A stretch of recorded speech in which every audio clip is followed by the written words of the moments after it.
चंद्र ग्रहण पड़े, सूर्य ग्रहण पड़े, ग्रहण अगर पड़ता है तो परिवार में शास्त्रों में ऐसा वर्णन आता है कि गेरू, गेरू मतलब लाल चंदन। कौन सा चंदन? जम के बोलो जरा।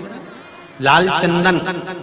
ये गेरू तो बाद में आप लोगों ने उधर पे लगाना चालू करा, पर नियम ये है कि गर्भ में अगर बच्चा रहता है तो ग्रहण पड़ता है, चंद्र ग्रहण पड़े, सूर्य ग्रहण पड़े, तो जो नारी का गर्भ रहता है, भले वो 3 महीने का हो, 2 महीने का हो, 1 महीने का हो, 8 महीने का हो, 9 महीने का हो, 10 महीने का, नारी का अगर गर्भ है तो बुजुर्ग लोग भी कहते हैं, उनको ये भले नहीं मालूम होगा कि क्यों गेरू लगाते। गेरू नहीं, लाल चंदन की 3 रेखा नारी को अपने पेट पर खींच लेना चाहिए। क्या होता है तो कहा, बच्चा विपरीत पैदा नहीं होता, बच्चा स्वतंत्र स्वस्थ अच्छा पैदा होता है, सुखी पैदा। भगवान शिव की कृपा, ओगरदानी, भगवान शंकर की उदारता, दया, पूजन, दान, व्रत, आराधना है, वो आज ही आप और हमको करना है। शिव महापुराण की कथा को सुने, शिव महापुराण की कथा को श्रवण कर रहे हैं। यह संपूर्ण ब्रह्मांड में जितने भी लोग, आप सभी को आज भगवान शिव ने भगवान विष्णु को जो कार्यभार मिला था वो पूर्ण दिया है, और देने के बाद 33 कोटि देवी देवता सबकी सब आज काशी की पवित्र भूमि पर आकर, काशी की धरा पर आकर, मृत्युलोक में देवलोक से आकर भगवान शिव की अविरल भक्ति का सुख प्राप्त किया था।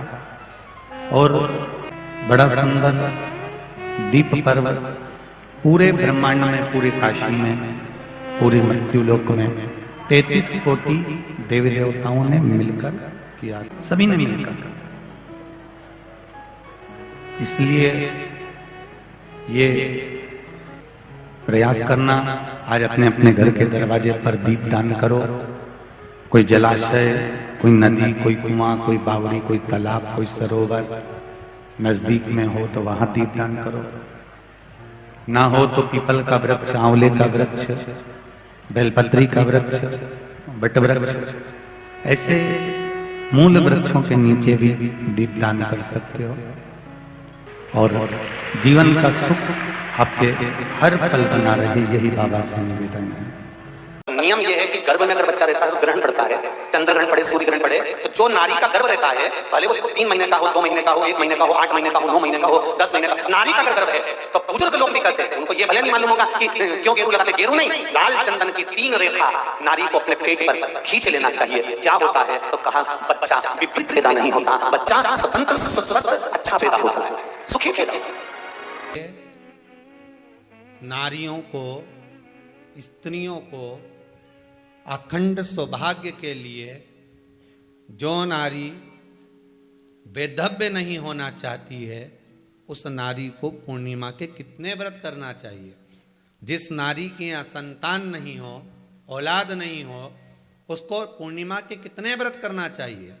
जिस नारी का पुत्र, पति बहुत बीमारी से ग्रसित हो, लग रहा हो कि ये मेरा बेटा बहुत बड़ी बीमारी में घिरा हुआ है, तो नारी को कितने व्रत करना चाहिए। स्वयं भगवान कृष्ण ने माता यशोदा को द्वापर में भी बताया है कि पूर्णिमा के 32 व्रत होते हैं। कितने व्रत होते हैं? 32।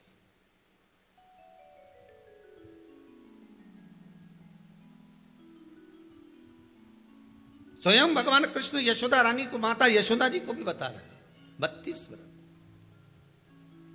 अब आपको किसी ने बता दिया होगा कि 8 कर लो, 7 कर लो, 6 कर लो, 12 कर लो, इसलिए आपने बोला कि 12 कर लीजिए, 32 कर लीजिए। अरे यहाँ तो द्वापर की कथा भी कहती है। यशोदा जी ने एक बार भगवान कृष्ण को रोक कर कह दिया, ए कन्हैया रुको। कन्हैया बोले, बोलो माँ क्या बात है।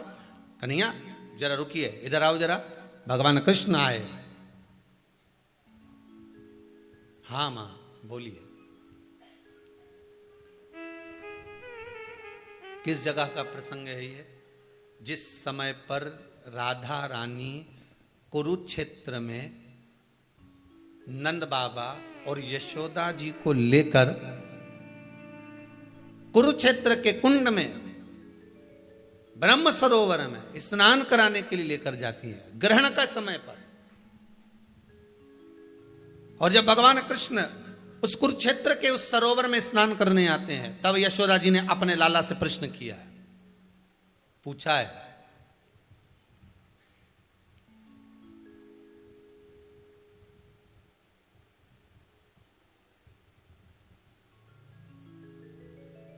कि नारी वेधव्य होकर ना मरे।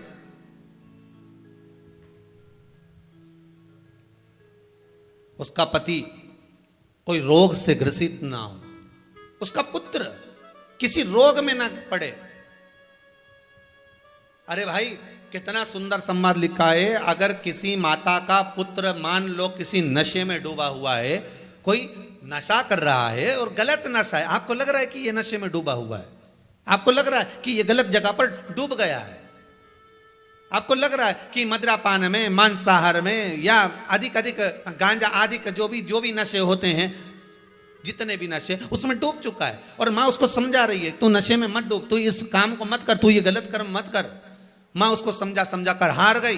तो मेरा माताओं से निवेदन है, आप उसको समझाना बंद कर दो, एक काम करना प्रारंभ कर दीजिए। हमें जो शिव महापुराण के माध्यम से शास्त्र कह रहा है कि आप 32 पूर्णिमा के व्रत प्रारंभ कर दो। उसमें करना क्या है आपको?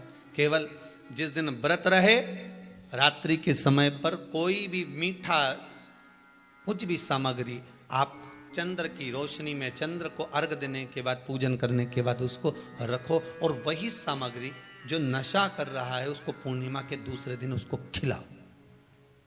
आप धीरे धीरे खिलाना चालू करेंगे, जिस नशे में वो डूबा हुआ उस नशे से वो छूटना प्रारंभ हो जाएगा। 2 पूर्णिमा व्रत करके तो देखो, तीसरे में तुम्हें जरूरत ही नहीं पड़ेगी। धीरे धीरे आप वो छूटना प्रारंभ हो जाएगा। स्वयं भगवान कह रहे हैं, यशोदा मैया ने कन्हैया को रोक लिया कुरुक्षेत्र के उस मैदान में, और भगवान कृष्ण का दर्शन माता यशोदा जी करी। बहुत दिनों के बाद माँ को, आज माता यशोदा को लाला का दर्शन हुआ, बहुत समय के बाद, जानने के बाद, बहुत समय के बाद।